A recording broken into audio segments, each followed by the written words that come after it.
Hello, nursing colleagues, future nursing colleagues. My name is Joe Lewis. I'm a respiratory therapist times 20 years. And on this channel, I bring or attempt to bring relevant content to you to help you have a better understanding of some of the respiratory therapy components of your patients. Hope this helps. Hope it brings clarity. Look forward to your feedback. Be sure and help this channel grow by liking, subscribing, and commenting below.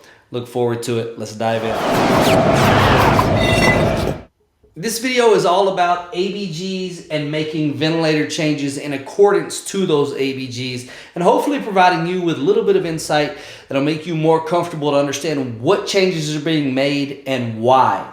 So let's jump into this. Before we get started, we're going to have a couple of objectives here. First objective is noting the difference between ventilation and oxygenation. Once we get past that and you feel comfortable with that, then we hope to help you understand which parameters will help fix which ABG or blood gas abnormalities. So let's first talk about ventilation. When we talk about ventilation, we're talking specifically about the removal of carbon dioxide. Now, the removal of carbon dioxide happens through two mechanisms. The mechanisms that remove carbon dioxide are the respiratory rate, which is how fast a person is breathing per minute, multiplied times the size of each of their breaths. That's called a tidal volume. So when you think about respiratory rate times tidal volume, it gives you a minute ventilation. Minute ventilation is the single component that is responsible for the removal of CO2. So we see here that if respiratory rate goes up and tidal volume stays constant, then minute ventilation goes up. This patient will remove more CO2. If respiratory rate stays constant and tidal volume goes up, minute volume goes up, CO2 removal increases. That's where we are with this formula, which is called minute ventilation, is responsible for the removal of CO2. Now, the bigger question is how do we recognize that we have a CO2 problem or a ventilation problem? Well, we're going to look at our ABG and we are going to assess our arterial CO2 and our pH. Now, the reason it's important to also look at pH is because we know that there are chronic patients out there that live with an elevated CO2. So you can't just look. Everybody knows that arterial CO2 normal is 35 to 45. Patient comes in with an arterial CO2 of 75. You can't just go, oh, that's elevated. We need to get that down. We need to increase their minute ventilation. Because what if they live at 75? What if that's their normal? Then that 75 is not a problem, and they do not have a ventilation problem in that circumstances. So you always have to look at CO2 in conjunction with pH to recognize if we have a respiratory alkalosis or respiratory acidosis, which would be indicative of a ventilation problem. Now, when we talk about oxygenation, we are talking about the pulmonary system ability to bring oxygen in to arterial circulation available for tissue consumption. Now, when we think about things that affect oxygenation, the first one that comes to mind is FiO2. This is the fraction of inspired oxygen. If a person breathes more than 21% oxygen, then in theory, that should lead to a higher arterial oxygenation concentration. Now, we're breathing 21% right now. So if we increase that, then you would say you're increasing FiO2, which should aid in oxygenation.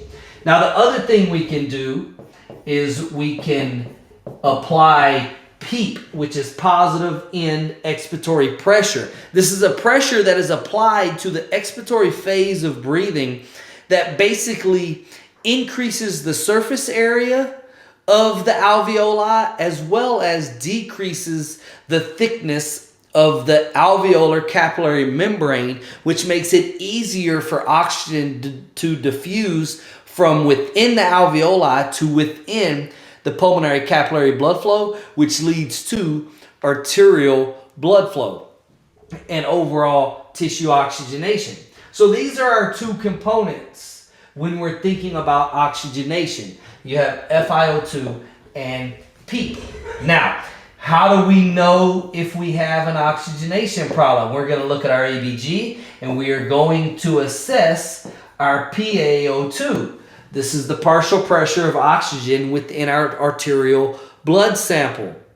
If this level is decreased, meaning less than 80 millimeters of mercury, then we will call this patient some level of hypoxemic, decreased levels of oxygen in the blood. That means we have an oxygenation problem. We may need to do something to treat this. We know what to do. It's either going to be FiO2 or PEEP. So what we have right here is the distinction between ventilation and oxygenation.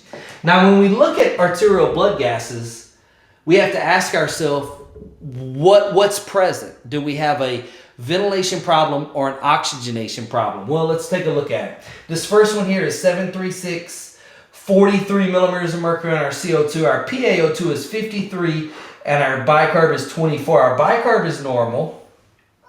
Our CO2 is normal and our pH is normal.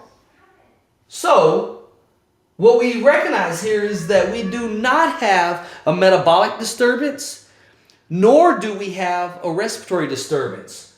In other words, a ventilation disturbance. What we do have, though, is a decreased PaO2 level, which is indicative of hypoxemia, which means we do have an oxygenation problem. So for this patient, we would look to fix our oxygenation problem. Now, when we look at our second blood gas here in the middle, we see 7.26, a PaCO2 of 56, PaO2 of 83, and a bicarb of 24. We have a normal bicarb. We do not have a metabolic disturbance. We have a high CO2 causing a low pH, so we have a respiratory acidosis with a normal PaO2. We do not have an oxygenation problem. However, we do have a ventilation problem. So in this case, we need to focus on fixing the CO2, which will help us fix the pH. And that's where this one goes. So you can see we have two different problems here. The first scenario, we need to focus on fixing the oxygenation problem. Yet in the second scenario, here's our problem. Now there's a third scenario here where we have a pH of 7.19, a CO2 of 67, a PaO2 of 48, and a bicarb of 24. Again, normal bicarb, no metabolic problem. But we do have a high CO2 causing a decreased pH. So we do have a ventilation problem, 100%. We need to help this person get rid of that CO2. But we also have a decreased PaO2, which means we have a ventilation and an oxygenation problem. So we need to help this person fix both of these. Now, in this situation, you're going to fix the ventilation problem first. Because if this is a byproduct of hypoventilation, then with adequate ventilation, we can get the CO2 down and the pH up, but that will also help us to get the PaO2 up. So this person may be hypoxemic due to the hypoventilation. You see, that's different than over here. This person is not hypoventilating. So their hypoxemia is caused by something else.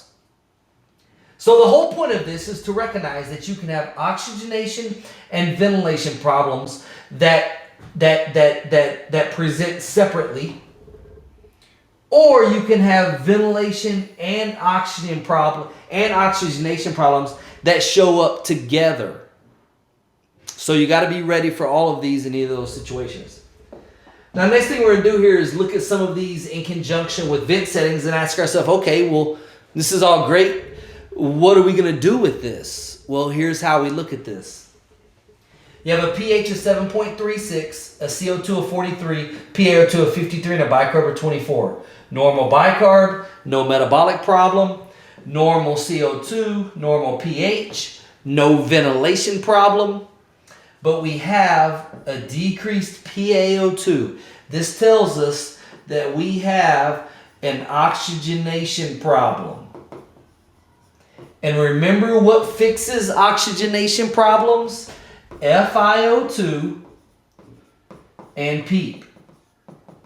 So, when you look down here and you look at our settings here, you got lots of information. 32-year-old male, 70 kilograms, ACVC, set rate of 14, total rate of 14, set tidal volume of 460, FiO2 of 40, and a PEEP of 5. None of this matters except for this right here. Now, this is a cut and dry situation, but this is truly the way this looks. To fix this person's oxygenation problem, we are going to either increase FiO2, which is probably going to be the answer here because we're on a low FiO2 already, so we can increase that to 50 to 60%. If we were already on 60% or 70% FiO2, then we would 100% be increasing PEEP. The point is that changing the tidal volume or the rate or the flow or the pressure support, that's not going to do anything for this patient. Why not? Because we do not have a ventilation problem. Everything we're working with here is an oxygenation problem. And our oxygenation fixers are FiO2 and PEEP. So, that's how we're going to fix this problem. Now, when we look at this one, we see a 7.21, PaCO2 of 63, PaO2 of 83, and a bicarb of 24. Normal bicarb, no metabolic problem. Normal PaO2, no oxygenation problem. A high CO2 and a low pH. We have a ventilation problem. How do we fix ventilation problems? We have to assess minute ventilation. Now, to get this, to help fix this situation, we need to get rid of more CO2. So we need to increase minute ventilation. Remember, minute ventilation is respiratory rate times tidal volume. This is also just so happens to be the settings you are going to be adjusting to fix this problem. So when you look at this, 32-year-old male, 70 kilograms, ACVC, set rate of 14, total rate of 14, set tidal volume of 460, FiO2 of 40%, and a PEEP of 5. Okay, fantastic. What are we going to do to fix this? First of all, understand that, remember, this is not an oxygenation problem. So changing FiO2 or changing PEEP will not help this situation. The fact that the total rate is the same as the set rate only tells you that the patient is not breathing above what we have set. So what we need to do is to either increase the set rate or increase the set tidal volume. Increase the rate or increase the tidal volume, and you will increase minute ventilation. If you increase minute ventilation, you decrease arterial CO2 and you increase pH. Now the rule here is if you are already within an adequate tidal volume range, which is typically 6 to 8 mLs per kilogram, then you do not mess with tidal volume and you change the respiratory rate. So for us here, we have a 70 kilogram person. So this is 70 kilograms and we want to be between 6 and 8 mLs per kilogram. That's going to be 70 times 6 is 420, 70 times 8 is 560, and we're on 460. So we're right in the middle of that. That means that here, increasing the respiratory rate would be the best option for us to take. So, ventilation problems remember you're going to be looking at respiratory rate or tidal volume. Oxygenation problems, you're going to be looking at FiO2 or PEEP. And one more thing before I let you go. Now we're in assist control right here, but if we were in a mode where pressure support was active, perhaps we could increase our pressure support, because increasing pressure support would help us to increase tidal volume. And again, if we increase tidal volume, then we increase minute ventilation and we increase CO2 removal. So pressure support also comes into the conversation on ventilation side, not so much on oxygenation side. Finally, I hope you found some value in this video. I hope you, as RT's best friend, a clinical nurse at the bedside, hope you have a better understanding of what changes are made at different times. Why are we making this change for this blood gas, but this change for that blood gas? Hope to bring some clarity into you for those scenarios, as well as if you're in school right now and you're learning about mechanical ventilation. I hope this provides some clarity. I want you to know you can reach out and find me on several different platforms. Instagram at Respiratory Coach, TikTok at Respiratory Coach, Twitter at Coach RRT. You can always send me an email to respiratorycoach@gmail.com. And if you would, and if you're interested, about a weekly or a couple times a week, I send out text messages. Sometimes they're inspirational, motivational, educational content via text. Join this group by texting 1-817-968-7035. You'll get signed up to receive those messages. I'm going to tell you the same thing I tell my respiratory therapy community over on my Respiratory Coach YouTube channel. That is, don't forget that average in healthcare is so easy. It's up to you not to be it.